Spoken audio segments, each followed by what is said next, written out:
camera dropped into a deep hole, but what it recorded inside was terrifying. It was early morning when Thomas, a farmer in eastern Washington, noticed something strange on his land. Right in the middle of his field was a perfectly round hole. It hadn't been there the day before. The hole was wide, dark, and silent. Thomas thought it might be a sinkhole, but the edges were too smooth. There were no cracks, no signs of collapse, just a perfect black circle in the ground. Curious, he decided to lower a camera inside. He used a long cable and tied a flashlight to the camera. As the camera went down, he watched the footage on his screen. The deeper it went, the stranger it got. First, the air grew colder. Then, bright flashes of light appeared. At 300 feet, the lights blinked in patterns like something was moving. At 500 feet, something shocking appeared on camera. Shadows crossed the screen. They moved fast and had no clear shape. The camera's audio picked up a strange sound. It was a mix of whispers and wind, soft but unsettling. The deeper the camera went, the colder it looked.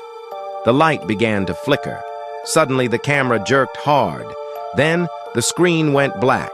The signal was lost. Thomas pulled the camera back up, but the cable was warm, and the lens was cracked. He didn't know what had happened. That night, he couldn't sleep. The sounds played over and over in his head. The next morning, he shared the footage with a small local news station. They were shocked and posted a short clip online. Within hours, the video spread everywhere. People from all over the country watched it. Many were scared. Others were excited. But before Thomas could speak again, everything changed. The very next day, black trucks came to his farm. Several men in dark suits stepped out.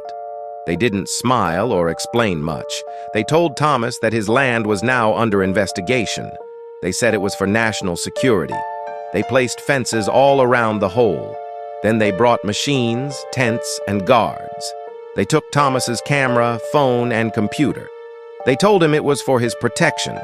They gave him a paper to sign and said he could not talk about the hole again. Later, people noticed something odd. Online maps of Thomas's farm showed blurry images. It looked like the area had been covered on purpose. Neighbors said Thomas stopped talking after that. He stayed inside. His hands shook when people asked about the hole. A week later, he packed up and left town. He didn't tell anyone where he was going. No one has seen him since. Some workers near the area said they heard loud humming sounds at night. Others said they saw glowing lights above the field. The hole was never seen again. The land is still blocked off. The only proof that anything happened is the short video clip. Shadows, sounds, and a camera that shut down too fast. A simple field became part of something bigger, and the truth, whatever it was buried deep underground.